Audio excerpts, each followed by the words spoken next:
Doy paso a mi compañero Joaquín Babace, abogado, licenciado en Derecho, con máster en Gestión de Empresas e Instituciones Culturales y también máster en Investigación en Derecho de la Cultura. Actualmente es técnico de Administración General del Ayuntamiento de Hondarribia y ocupa el puesto de responsable del Departamento de Contratación. Así que, adelante, Joaquín. Me saldré un poco de mi tema como técnico de contratación para hablar de la relación de la Agenda 2030 con el patrimonio cultural y también reconozco que me saldré un poco del tema de la Agenda 2030, el patrimonio cultural, para al final adentrarme un poco en conceptos básicos de patrimonio cultural. En las ponencias de ayer y hoy en la ponencia de María que me ha precedido, se ha dicho varias veces la importancia de no correr, de hacer las cosas con un poco de calma y para no cometer errores, ¿no?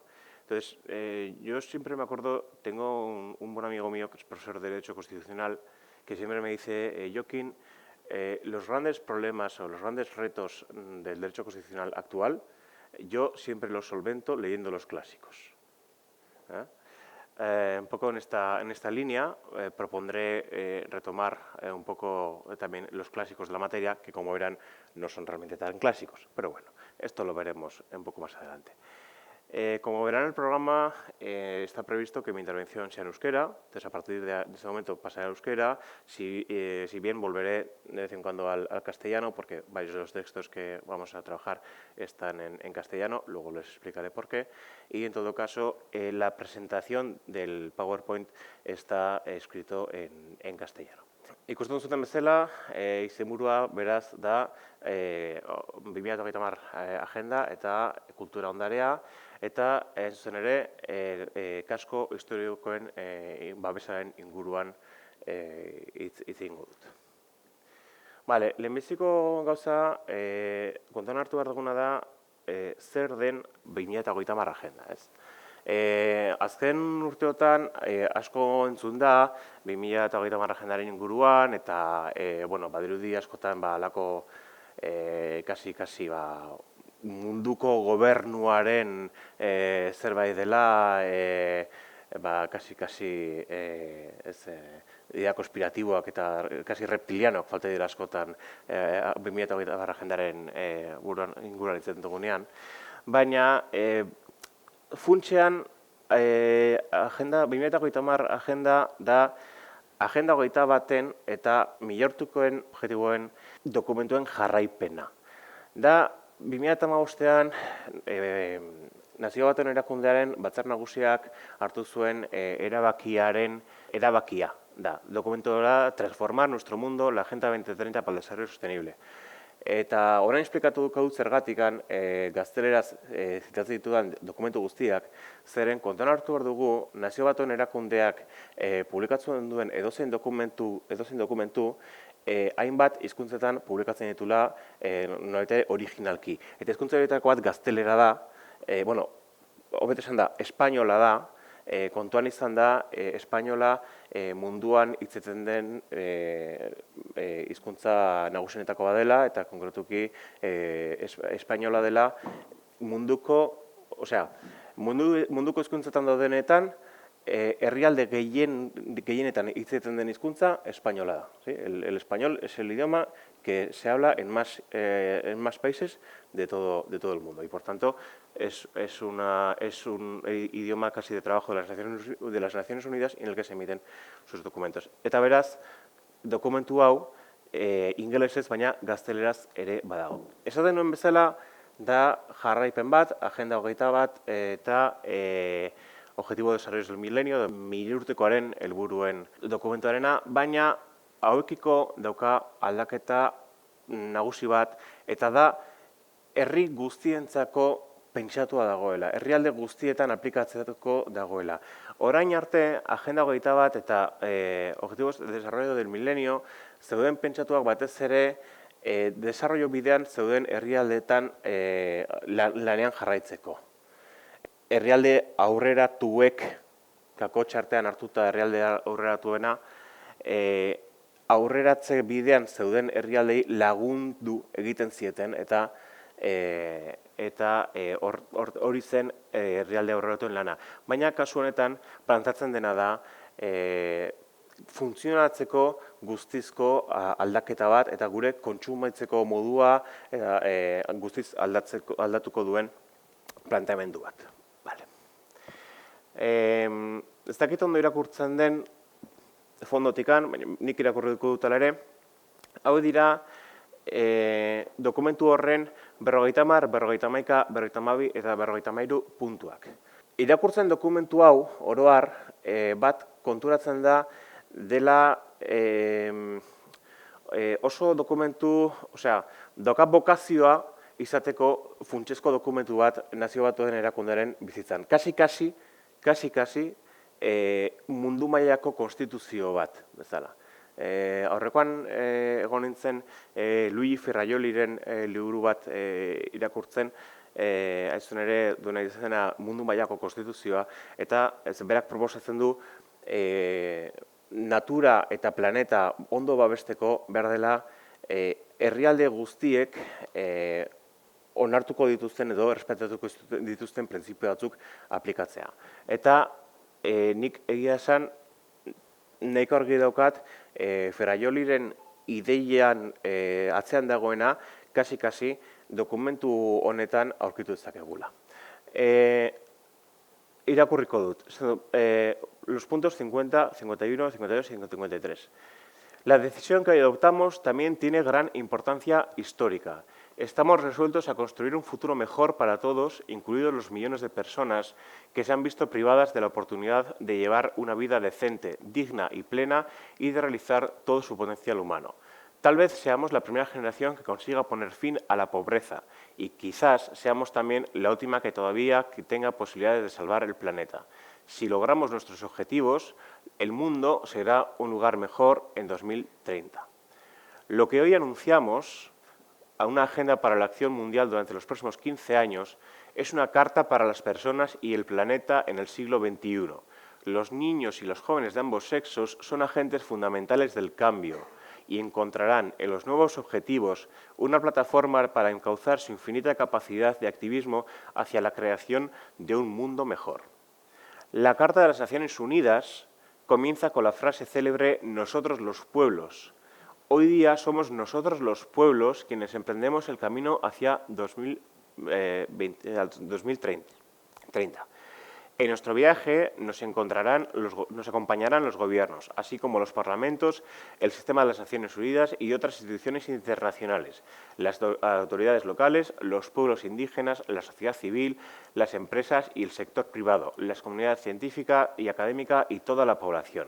Ya se han comprometido con esta agenda millones de personas y que la asumirán como propia. Es una agenda del pueblo, por el pueblo y para el pueblo. Y precisamente por ello creemos que tiene el éxito garantizado.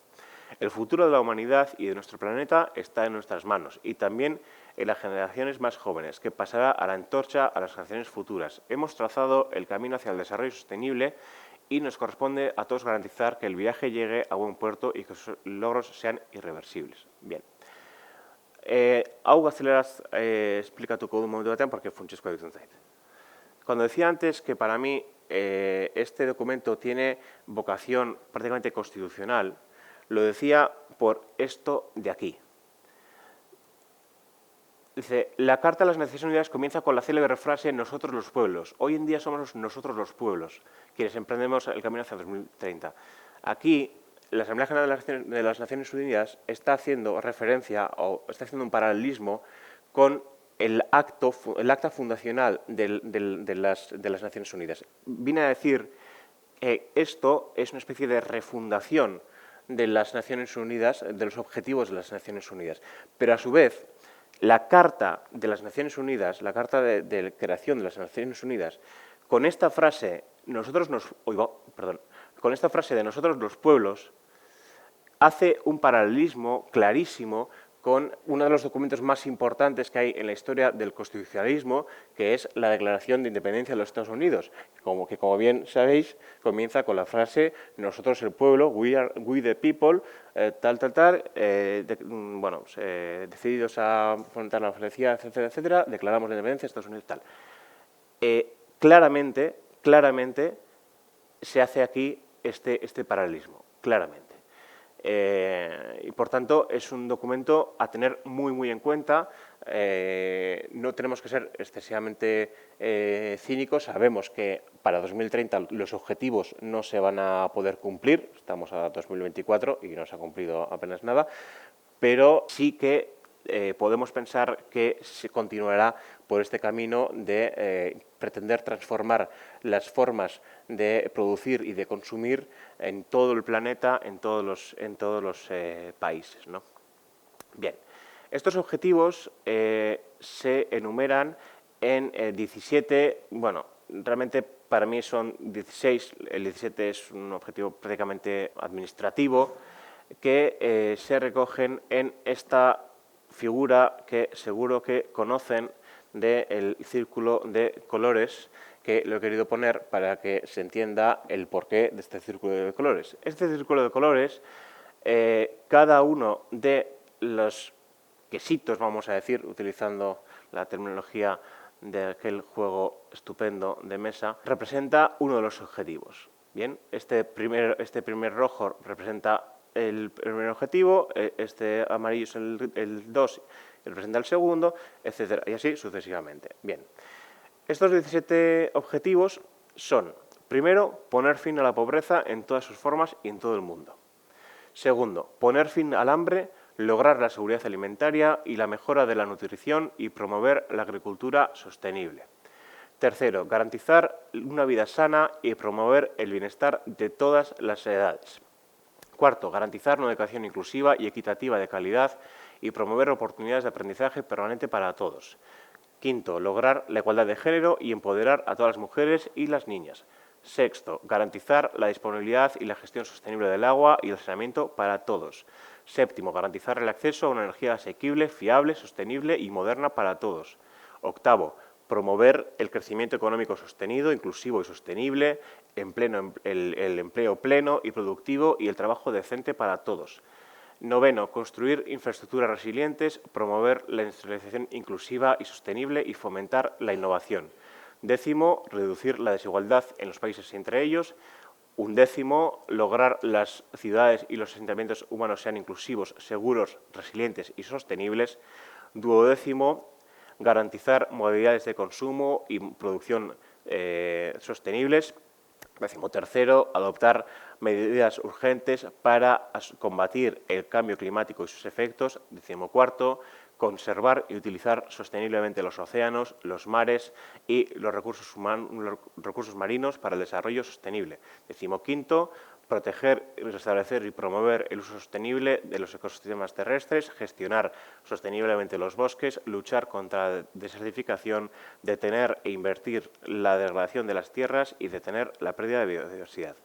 Decimosexto, promover sociedades pacíficas e inclusivas para el desarrollo sostenible, garantizar el acceso a la justicia para todos y construir a todos los niveles institucionales eficaces e inclusivos que rindan cuentas. Y finalmente, decimoséptimo, que es para mí lo que digo, que para mí no es realmente un objetivo de desarrollo sostenible, fortalecer los medios de implementación y revitalizar la Alianza Mundial para el Desarrollo Sostenible. Vale.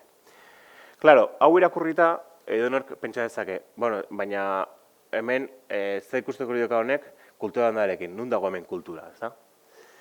Vale. Ikusiko dugu moduan, badago kultura 2030 agendan, eta beraz kultura ondareare hor erlazio zuzena dauka. Kritikatua izan da mundu mailan ez egotea ODS bat kulturaren ingurukoa. Azkenean, espertuek dokumentu asko batera dituzte defendatzen kulturaren eta ongizatearen artean dagoen erlazioa eta beraz kulturaren babesaren beharra. Hemen dagona da zita bat ia literala tesi honena, Jordi Pascualek egin zuen tesi honena, Desarrollo Sostenible de Derechos Culturales, Contribuciones de las Ciudades y Gobiernos Locales para la Agenda 21 de la Cultura y Cultura 21 Acciones. Hemen jartzen dizuet, zerenik gomendatzen diot, gai honen inguruan jaken edo edonorri hau irakurtzeko, zeren ez klabe guztiak, baina klabe asko hemen daude oso ondo jasoak. Eta honek esaten du, la consideración de los derechos culturales no ha estado jamás en la Agenda de Desarrollo Sostenible. Y, dejando aparte menciones marginales en los preámbulos de los documentos y acuerdos internacionales, los derechos culturales no son un concepto operativo en los principales documentos internacionales aprobados por Naciones Unidas sobre el desarrollo sostenible. Vale. Ni ez nago guztiz honekin ados, eta orain esango zergatik. Askotan esaten da kultura balioan jarri behar dela desarrollo sostenible inguruan. Eta egiten dela, enfoke kartesiano, nolabait ere, gaiak banatu, ezta? Osea, alimentación, medio ambiente, tal, eta kultura beste gauza bat bezala. Eta azkenean, eta hori egia da, desarrollo sostenileak behar duena da nolabait dena aintzat hartu eta denen arteko erlazioak kontuan hartu politika publikoak diseinatzeko orduan. Eta eskatzen dutena da, hainbat espertok, kultura laugarren pilare bezala onartzea. Claro, hemen dago kontu bat. Kulturaren eskubidearen inguruko kontu bat. Kontuan hartu dugu, alde batetik amerikanoek, antropologia amerikanoak, beti kontuan hartzen duela, beti suposatzen duela, kultura gizartearen barruan, gaztela esango dentro de lo social, bai? Eta nolabait ere, gizarte eskubideak, de los derechos sociales, barneratzen dituztela eskubide ekonomikoak eta baita ere eskubide kulturalak. Eta beraz, kultura transversaltzat hartuta, onartu behar dugu kultura baita ere dagoela gizarteko eskubideen artean. Bai? Eta hau ere garrantzitsua iruditzen zait, eta hau da, nik bere garaian egin nuen hausnarketa, azkenean, ez gara gainatu behar, kulturalako eskubidea eta kulturaren eskubideen inguruko hausnarketak dira, eta barkatu horrela esatea, problemas del primer mundo. Azkenean ez dugu ahaztu behar, mundu mailan biztanleriaren zati haundi bat dagoela ur potablerik gabe, janaririk gabe eta alfabetatu gabe. Orduan, mundu mailako politika bat egitean, naiz eta noski herrialde guztitara aplikatu behar dugun, baina kontuan hartu behar dugu zer den, urgentzizkoa zer den, eta gero zer den hobetzeko dagoena, kasu honetan, kulturalako eskubidean ingurukoa, ezta. Baina hala ere, eta ikusiko dugun bezala, literalki badaude bi ODS nun kultura, zuzenean eta gainera espreski barneratua dagoen. Eta dira, 8.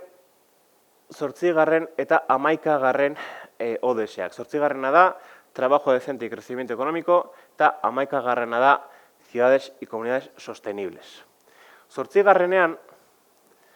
Eta hau dago literalki hartuta, lehen aipatu den dokumentutatikan, Nazio Batuen Erakundeen Batzar Nagusiak onartutako dokumentutatikan, 8. helburua literalki da hau, promover el crecimiento económico y sostenido, inclusivo y sostenible, el empleo pleno y productivo y para el trabajo decente para todos. Vale. Eta hor, barneratua dago azpi helburu bezala, honako hau. De aquí a 2030, elaborar y poner en práctica políticas encaminadas a promover un turismo sostenible que cree puestos de trabajo y promueva la cultura y los productos locales. Beraz, argita garbi dago hor aipatua. Eta 11. Ciudades y comunidades sostenibles, 11. helburua da lograr que las ciudades y los asentamientos humanos sean inclusivos, sean inclusivos, seguros, resilientes y sostenibles. Eta 11. azpi helburuan expreski esaten du, redoblar los esfuerzos para proteger y salvaguardar el patrimonio cultural y natural del mundo. Vale. Baina, gainera, kultura ondarea eta kultura eskubideak kontuan hartu dira 2030 agenda aplikatzeko dokumentuetan, bai nazioarte mailan eta bai estatu mailan, ez? Orduan, dugu, adibidez, dokumentu hau, Indicadores temáticos para la cultura, Indicadores Cultura 2030, hau Espainiako dokumentua da, Red S uste dut egin dutela hau, nun esplikatzen duten edo proposatzen duten hainbat indikadore politika kulturalen bidez Agenda 2030 praktikan jartzeko. Hau da Nazio Batuen Erakundeak onartutako txosten bat, Kultura Futuro Urbano, sartzen dena Nueva Agenda Urbanaren politikaren barruan. Nueva Agenda Urbana da Agenda 2030aren azpi sektore bat, hirien inguruko lanketa egiten duela, lehen aipatu dugun 11. helburu hori, hiri inklusiboak eta bar, kudeatzeko lanketa egiten duna. Eta hau ere Espainiako mailako dokumentua da, Contribuyendo a la Estrategia de Desarrollo Sostenible de la Cultura, eta gero ditugu beste bi dokumentu, Agenda Urbana Espainola eta Agenda Urbana bultzatu 2050, hau da Euskadiko Agenda Urbana, eta bi hauetan ere kultura azaltzen da, bai kulturarako eskubideak, da kultura egitea eta pertsonak kulturaz gozatu izatea, baita kultura ondarearen inguruan. Baina, puntu honetan, gustatuko litzaiake hausnarketa bat egitea kultura ondarearen inguruan eta zer babesten dugun horren inguruan. Hor, argazkian duzutena, da nire mobilaekin egindako argazki bat, behin lanera nentorrela, momentu batean, irudi hau ikusi nuen, eta konturatu nintzen bazeukala argazki honek balore simboliko handia, ez? Ze, azkenean, hau da, Hondarribiko Aldezarra, hau kale nagusia da, ikusi ez duenarentzat, eta hemen, hori, eraikin hau, eta bi hauek, nolabait ere Aldezarreko eraikinak, hemen Ama Birjinaren relibe bat, eta ikusten dira hemen hainbat elementu nun aditzen ematen den hemen jendea bizi dela. Hemen ikusten dugu kable bat, elektrizitatea eta interneta edo dena delakoa eramaten duen kable bat, hemen seinale bat, ezin dela aparkatu esanez, eta hemen taberna baten seinalea. Por cierto, oso ondo jaten data horretan, gomendatzuten horri jodia. Nolabait ere aditzen ematen du Aldezarra bizirik dagoela. Eta hau da pitxin bat defendatu nahi dudana. Esaten bezala, kultura ondarearen kontzeptuaren inguruan itzingo dut horak jarraian, eta jungo naiz, edo jungo gara, nolabait ere funtsezko dokumentuetara. Kontuan hartu behar dugu, kultura ondarearen kontzeptua evoluzionatu duen eta evoluzioan dagoen kontzeptua dela. Eta kontuan hartu behar dugu baitare, kultura ondarea ulertzeko eta kultura ondarearen babesa ulertzeko, ez dezagun ahaztu kultura ondarea eta kultura ondarearen babesa kontzeptu juridikoak direla. Azkenean dauka tratamendu juridiko bat, ondasun batek izatea kultura ondare kalifikazioa suposatzen duela tratamendu juridiko jakin bat. Baina kultura ondarea ondo ulertzeko eta oroar kultura eta zuzenbidearen arteko erlazioa ondo ulertzeko, zuzenbideak ez digu balio bakarrik. Beti joan behar dugu beste disiplina batzuetara. Artearen historiara, arkitekturara, filosofiara, eta bar. Garrantzitsua eritzen zitzaidan baitare, kontuan hartzea, legeak berak esaten duen ondare kulturaren inguruko ematen duen kontzeptua. En su sentido más amplio, el patrimonio cultural es el conjunto de bienes heredados del pasado en los que cada sociedad reconoce unos valores dignos de ser conservados y transmitidos. Al ser los valores culturales cambiantes, el concepto mismo de patrimonio se encuentra en permanente construcción y los elementos que lo configuran forman un conjunto sostenible de modificaciones y abierto a las nuevas incorporaciones. Vale. Kultura zer den definitzea denok bakigu oso zaila dela, antropologoek daramate 200 urte definitzen saiatzen, ez dira ados jartzen, oraindik egiten duzte idatziak eta kongresuak eta gauzak. Ni askotan gustatzen zait zitatzea Lelutierren kultura ez todo, incluso Mastropiero, baina nolabait ere definizio bat eman behar da. Zuzenbideak behar du definizio bat eduki, nahiko argia, bere eremua, esparrua definitua aukitzeko. Ze bestela, ezin dugu aplikatu. Ez baldin badugu nun aplikatu, ezin dugu ondo aplikatu. Eta, hau da, nik eman nuen, bere garaian, nik dudan definizioa. Hau da, nire definizioa. Nik proposatzen dizudan definizioa kulturaren kontzeptu juridikoarena. Proceso de acumulación de manifestaciones de creatividad humana con valor intelectual, estético o simbólico. Insisto, proceso de acumulación. Bien, lo de proceso oso garrantzitsua da, porque prozesuak esan nahi du gauza bat jarraia dena, ez da estatikoa. Historikoki kontuan eduki behar dugu boterea beti arduratu dela pitxin bat arteaz eta gauza estetikoetaz eta gauza politetaz. Baina egia da ez dela askotan arduratu bakarkan babesteko, baizik eta bere legitimizazioa hobetzeko edo bere boterea handitzeko. Lehenengo aldiz, nolabait ere, behintzat Espainian babesten dena, ondare kulturala, eta 19. Mendean, gutxi gorabehera, non hasten diren prozesu handiak hiriak zabaltzeko eta hirietan transformazio handiak egiteko.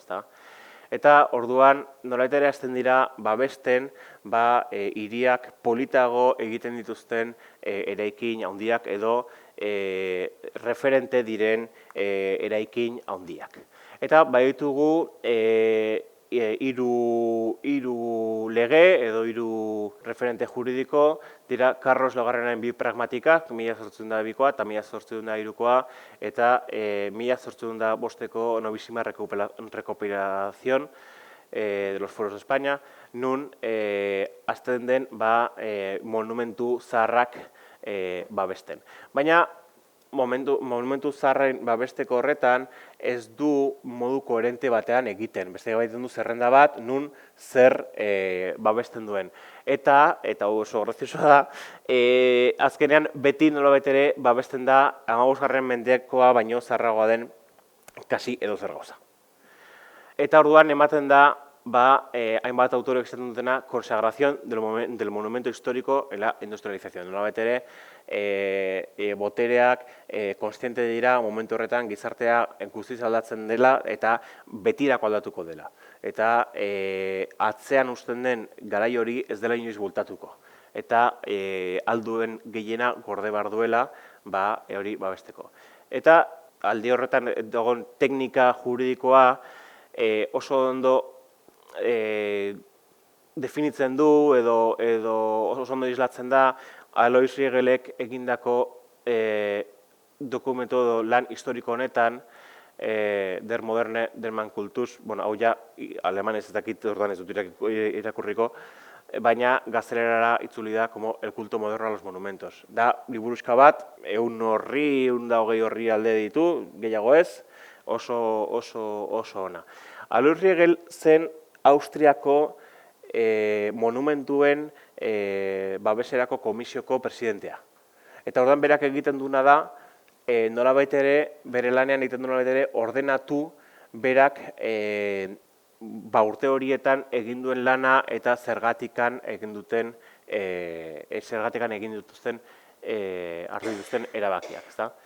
Orduan, Riegelek batez ere egiten du, lehenbiziko egiten du, bi monumentu mota ezberdin du. Nahitazko monumentuak, sortu direnak, gertakari bat edo pertsona bat beti ere gogorazteko, Adrianoren atea, adibidez.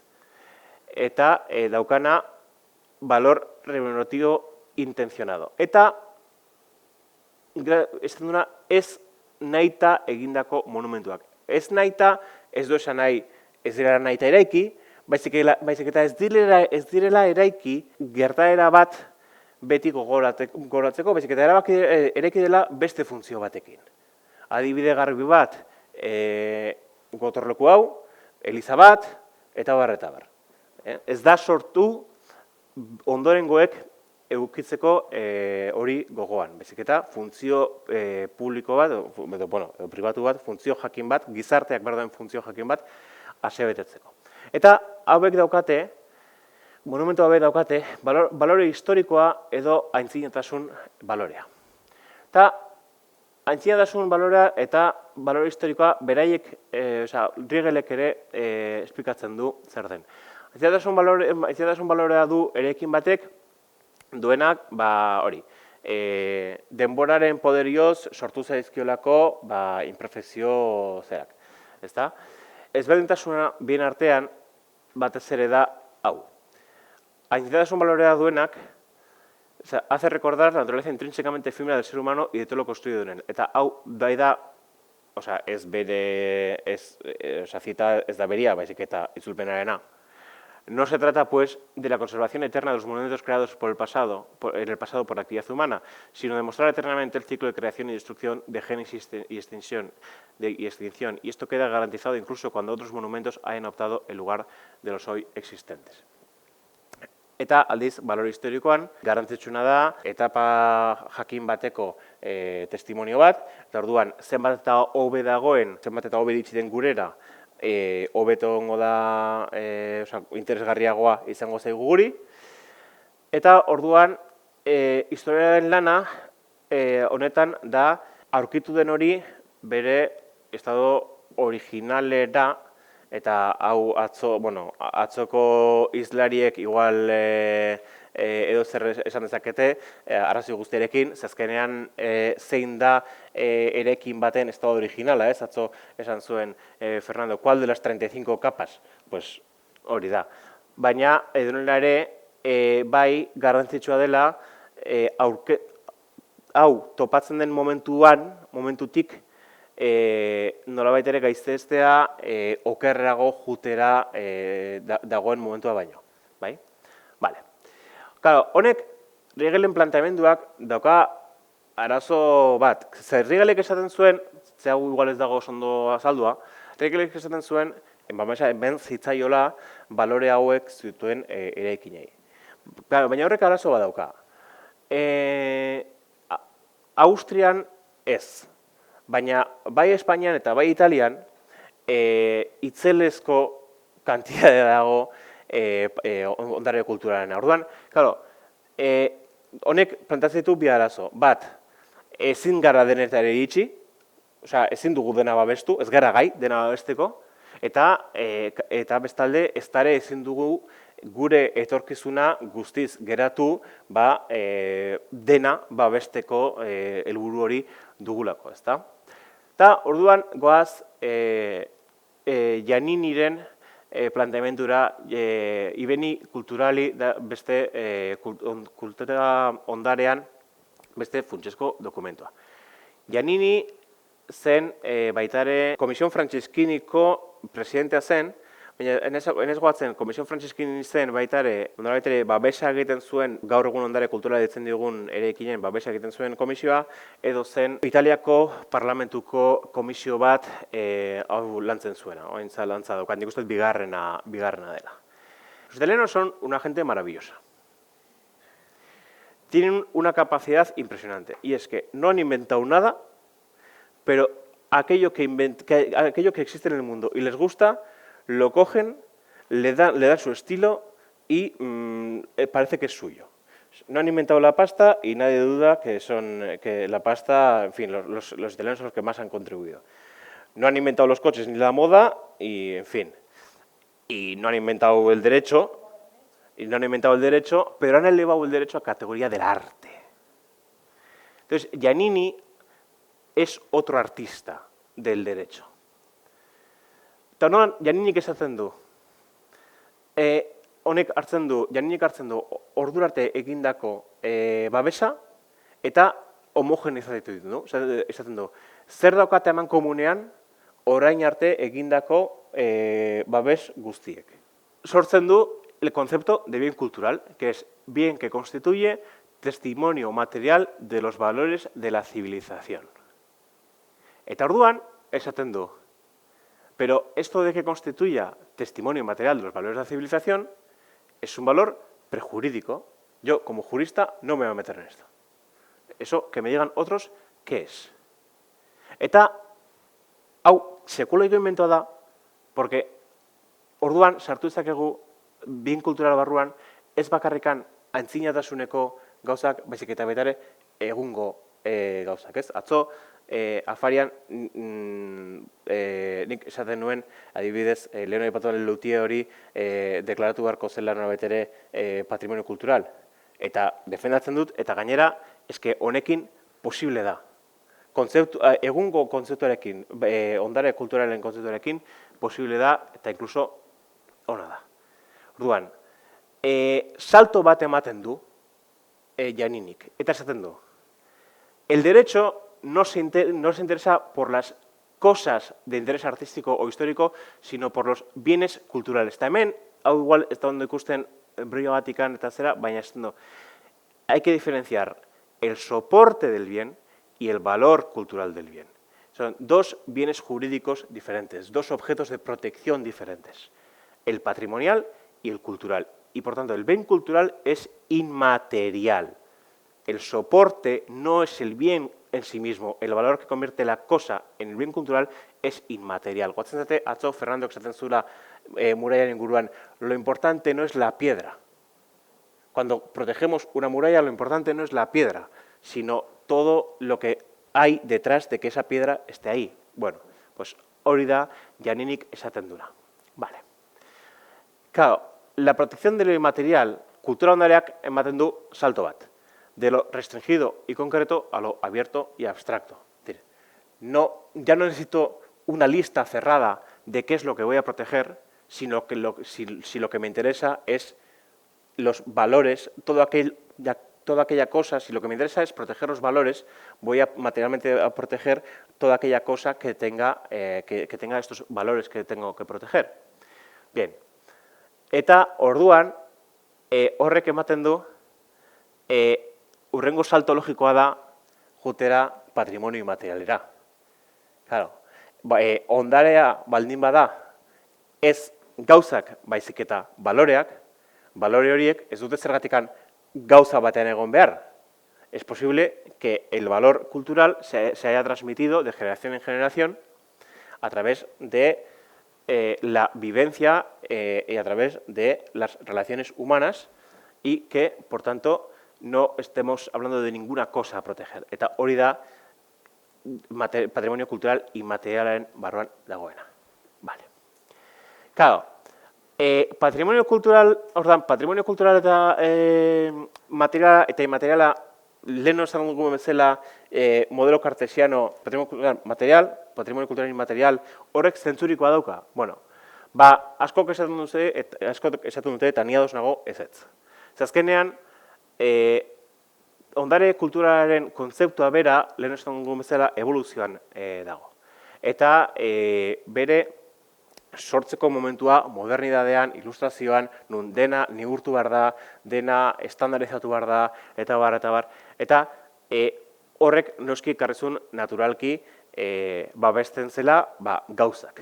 Baina askok uste dugu aurrera paso bat eman behar dela, eta hemen Velasco Gutierrezek esaten du, eta hau oso interesgarria da, ze 2015an Espainiak onartu zuen patrimonio kultural inmaterialen legea, eta dokumentazioan, parlamentuko dokumentazioan zitatzen zen lan hau. Eta Velasco Gutierrezek esaten zuen, se hace necesario dar un paso definitivo y trabajar sobre una idea de patrimonio totalizadora en la que los objetos patrimoniales no tengan sentido de manera aislada, ni fragmentados, ni fuera de sus contextos sociales, sino incorporados y engranados a los sistemas simbólicos complejos que los generan. Es decir, no tiene sentido proteger una cosa fuera del entorno en el que se ha generado.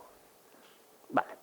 Bueno, hau dator horren jatorria horren zea esplikatzera, hau dira antropologoak eta teorikoak, denek uste dute kultura dela gauza bat osotasunean ikusi behar dena zera, ez? No estamos hablando de eso. No estamos hablando. Estamos hablando de que, por ejemplo, no tiene sentido, por ejemplo, decir que vas a proteger la cultura amerindia y entonces coges, desplazas a los indios americanos de su lugar, absolutamente, y la forma de proteger la cultura amerindia es pues coger 4 tocados con plumas que encuentras ahí y te cargas a los indios y te llevas el tocado de plumas al British. Pues no, pues ya te has cargado esa cultura. Bien. Entonces, dice, salvaguardar ciudades y enclaves concretos no tiene ningún sentido para los propios grupos sociales, creadores y depositarios de la cultura si al mismo tiempo no se preservan las manifestaciones simbólicas que se dan en ellos. Irien babesera. Iria azkenean, bueno, mensa teatralización, lehen esan duna, ez? Convertir el espectáculo de expresiones orales y espacios de identificación en meros espectáculos. Vuelvo al ejemplo de los indios que he dicho antes, ¿no? Que, bueno, no voy a insistir más en el tema, pues es un tema muy triste.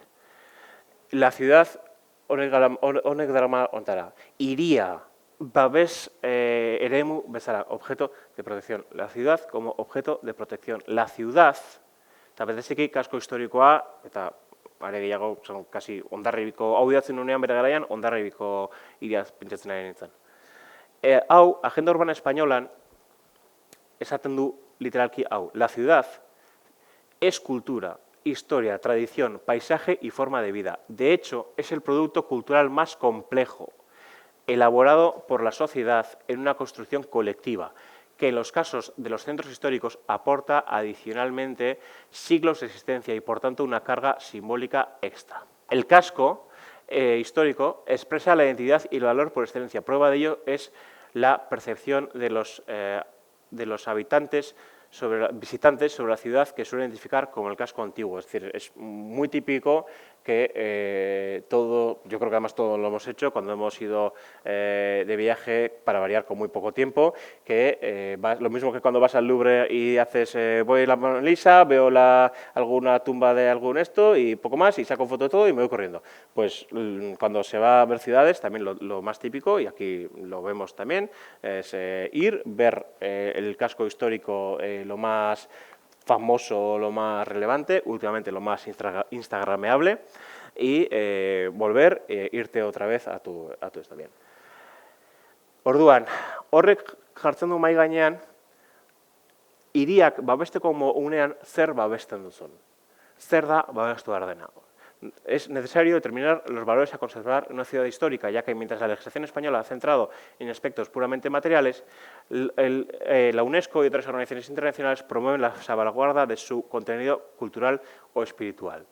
Azkenean, Espainiako eta Euskadiko legediak dijoazte lehen esan duguna gauzak babestera. Eraikina babestera, eraikinaren barruan dagoen egurrezko struktura zera hori izan duzukitu, eta bar. Bueno, Nazio Batuen erakundaren inguruan onartu denen bat dokumentuk niretzako horri buelta ematen diote, edo buelta eman nahi diote.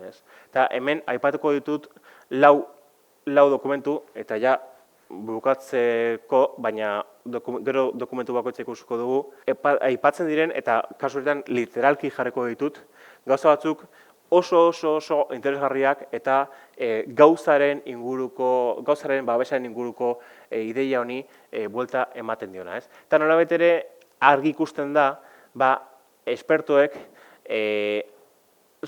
oso preokupatu dela, ez baldin bada ondo kudeatzen zentro historikoak, que se obvie su vinculación con la población humana que reside en ellos y consecuente naturaleza de realidad viva.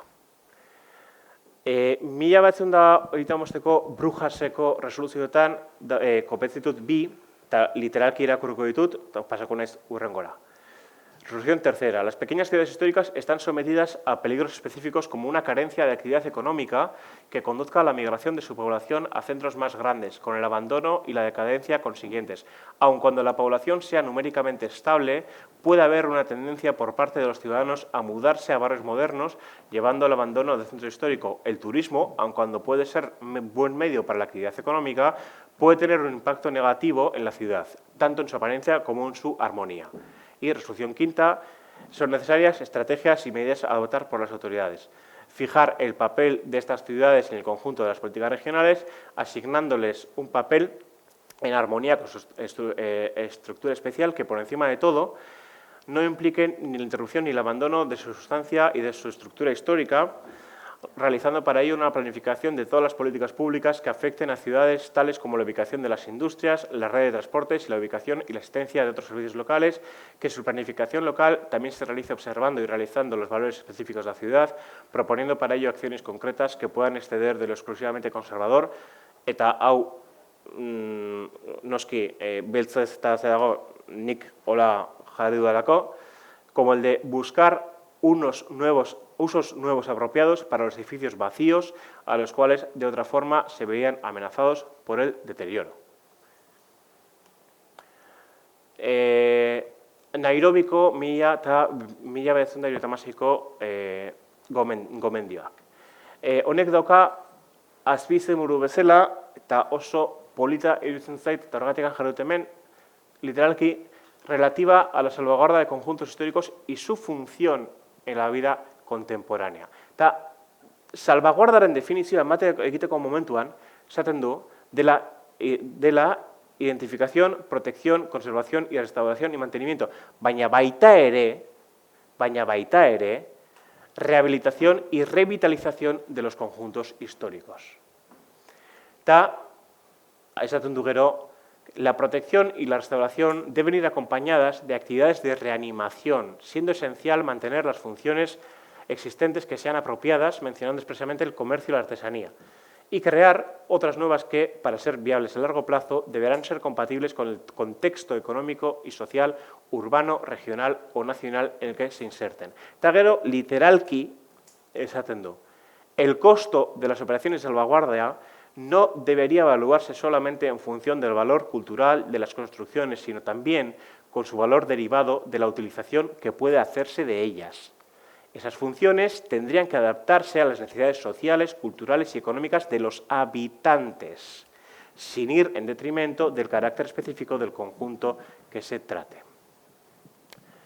Machu Picchuko 1977ko karta, hau dago pentsatua batez ere desarroi bidean dauden herrialdetako herri historikoentzako, baina honek dauka oso, hemen ditu bi gauza oso garrantzitsu bat, da betere hiriaren identitateak ez dela bakarrikan bere struktura fisikoa, ez da bakarrikan bere irudia, baizik eta baita ere bere soziologia, bere barruan bizi diren pertsonen izateko era eta naturaleza.